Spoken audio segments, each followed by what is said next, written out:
Whoa! What is going on with my... What is that? You Country. said you loved country music. do I love think country maybe music. that's what All right, happened. here we go. Good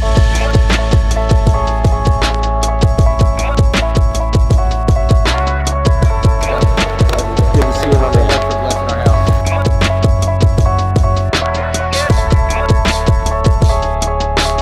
I just about went out in spirit. I thought for a second we weren't going to be able to keep filming.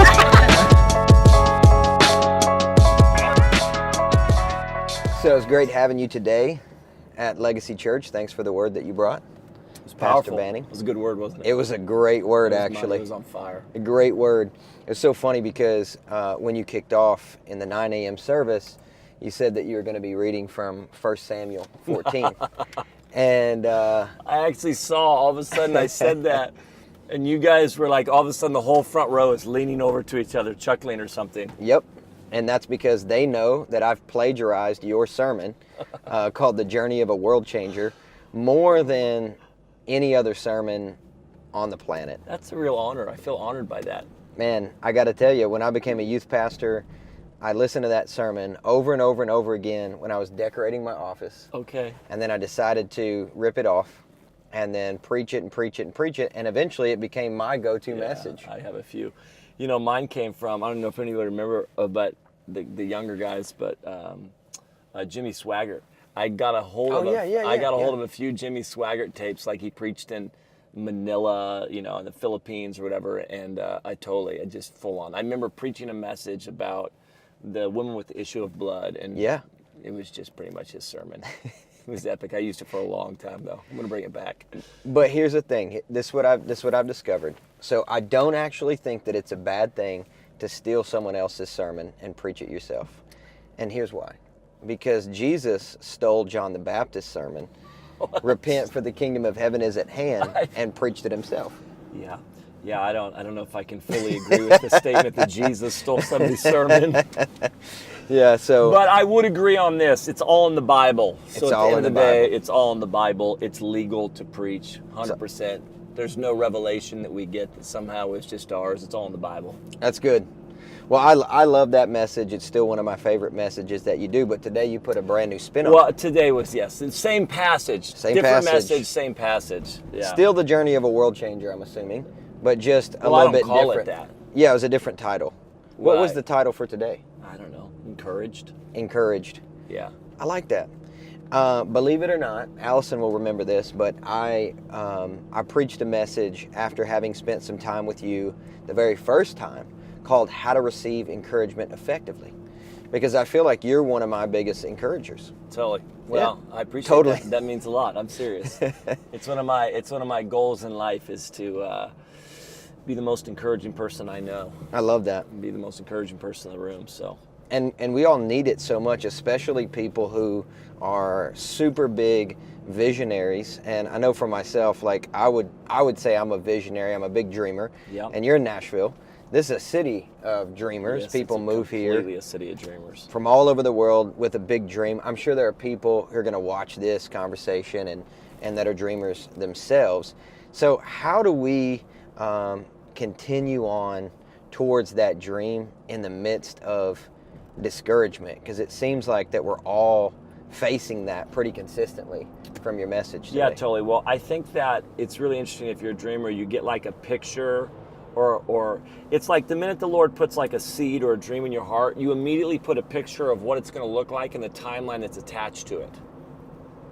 Yes. And so what happened, it just doesn't work like that though. So all of a sudden it's like, I've got this picture, I know what it's going to look like. It's going to look like this, and there's going to be A, B, C. It's going to be this timeline. And then all of a sudden it's like, well, this doesn't look like what I thought it was going to look like, and this timeline is not the timeline that I had attached to that. And you naturally kind of get discouraged in that. And so I think you have to change some things a little bit. I think at the end of the day, and this is going to be crazy for dreamers, but we're not in pursuit of a dream, we're in pursuit of Jesus. So wow. I'm not like, I'm not just, this is why sometimes people are discouraged. I'm like, what are you discouraged about? Well, something's not happening. And I'm like, well, what are you in pursuit of? Like, because if you're in pursuit of Jesus, He's with you. And I spent time this morning, and I'm growing in my revelation of who he is and my relationship with him. So there's nothing, we're usually not discouraged by a relationship with Jesus. We're usually discouraged that something's not happening quick enough, it's not happening big enough, it's not happening like I thought. So at some level, and this is going to seem counter, if you're a dreamer, you've got to still put that thing that says, I'm not in pursuit of a dream. Wow. I am in pursuit of Jesus, and therefore I'm super encouraged because that pursuit is going really well. Man. Now, the dreams that I have in my heart, they're not all working like I thought they were going to work, but those aren't the things that I'm in, those aren't the top priority for me. If you have a dream and you're being discouraged, what are some of the common responses? I feel like you mentioned this, but I'd love to hear more in your message. You said there's common responses that people have to discouragement, and at the top of the list, that being isolation. What is it that drives people into isolation? Pity parties at some level. I think that we just start feeling sorry for ourselves. We think we're a victim. We start justifying things. We are tired or embarrassed, and I don't know what it is, man. Discouragement just kind of. Well, I think that isolated people are discouraged people. Wow. But yeah, it's just interesting. You know, you get discouraged and you get tired. And again, I will say this for me, it's really interesting, right? Because if we say success is obedience and faithfulness. Oh, yeah. So if that's success, then when things don't work out like I thought, I start feeling sorry for myself. And I start justifying that type of stuff. Like, well, why hasn't this happened? And I just feel sorry for myself. So I've lost sight of the fact that I just want to be obedient. I talk to people all the time. And again, I'm a dreamer. I want people to dream, right? Yeah. But at the same time, you know, people are discouraged about something. I'm like, so are you being disobedient to God at all? Have you done anything that's disobedient? No. So you're doing the best you can to be faithful and obedient? Yes. Then what's the problem? Like, what's the problem? Right. We've talked about this a little bit in books and preaching, but if you don't have a definition of success, you're going to get thrown off. And the definition of success can only be determined by eternity. So I ask myself, this is honest, I ask myself this question. I ask two questions quite consistently to myself. So I might be discouraged at the numbers of people that came on a Sunday. I might be discouraged. I actually had this funny thing happen. Like, my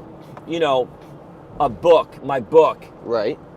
It's done all right. It's done. I don't know what to compare it to do. So it's done good. But a friend emailed me who wrote a book that he self-published. Right. He's like, hey, I'm coming out with another book. Would you like to, I'd really love for you to endorse it. He goes, it's really encouraging, my first book. And then he tells me the number, and it's 5, and our books came out at the same time. It's 5 times the amount that my book is sold. And I just sat there in my office going, oh gosh, that's deflating. That sucks. It's discouraging. But then you have to sit there, and these are the questions I ask myself. 1, is this going with me into eternity? 2, is Jesus going to ask me about it? So when I stand before Jesus one day, my book sales are not going with me to eternity. And Jesus is not going to ask me how many books did I sell. Right. Yeah. He's not going to ask how many people came to Legacy Church, in April of 2018. He's not going to ask that question. So if I'm discouraged about something he's not even going to ask me about, I'm wasting my time. So I'm like, I can't believe I haven't sold more books. And this guy sold this many books. I just feel discouraged about how many books I've sold. But if I stop and go, is Jesus even going to ask me about that? Wow. He's not going to ask me about it, so it doesn't actually matter. Wow. It doesn't matter. So good. He's going to ask me if I was faithful, if I was obedient, that I love well. So I think that type of stuff. I think the other thing is much of discouragement is so focused on us. Mm-hmm. We're less concerned about bringing pleasure to the heart of God and more concerned about us being happy or whatever. It's an interesting thing. So I had an interesting thing where, again, when we say what's God going to ask, when I stand before Jesus one day, what's going to ask me? Mm-hmm. Our church has been growing. We had 3 services, and so I'm preaching all the services. Right. It's a great Sunday. Everything's going off well. Sermon was good. Worship's great. But in between services, I was out meeting people, and there was a lady who walked by, and I said, hey, I met her for the first time, and she said, I've been coming for a few months, and she goes, I haven't got super plugged in. I've got pretty high social anxiety. I'm getting better, but it's just been hard, so I haven't fully got in. And I just was able to go, hey, No problem. You're on your journey, man. We understand. Yeah. I'm just so glad you're here and so cool. And took a few minutes to love on her. Then I took her back to this host green room and introduced her to some of our leaders and some people. Oh, it's It was awesome. 5 minutes. It's 5 minutes. Yeah. It wasn't that big of a deal. Yeah. I drove home that day. And what I felt the pleasure of the Lord on the most for that Sunday was not my sermon, not how many people showed up, Right. not how great worship was, not how cool whatever we did was.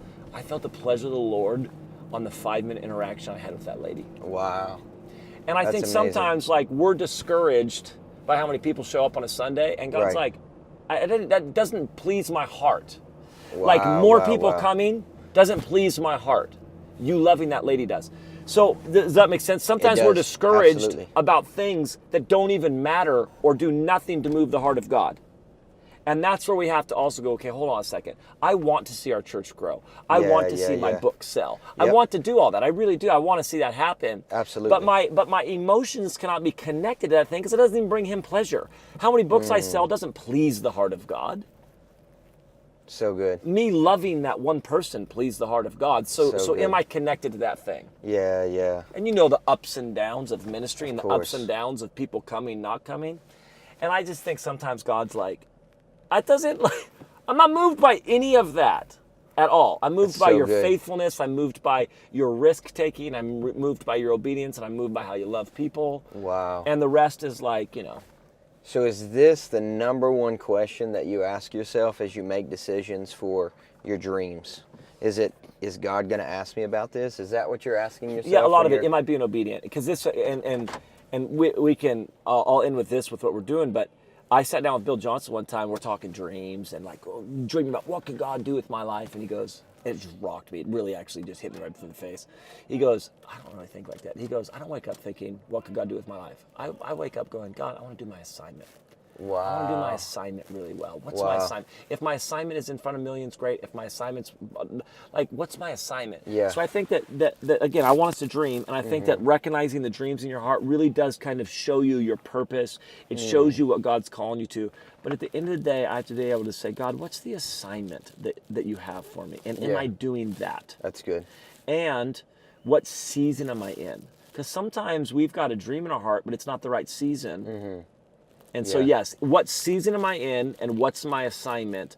I very much ask when I'm talking about the dreams that I'm pursuing. So good. That's awesome. Well, bro, thanks for coming to Nashville. Love you. You're the best.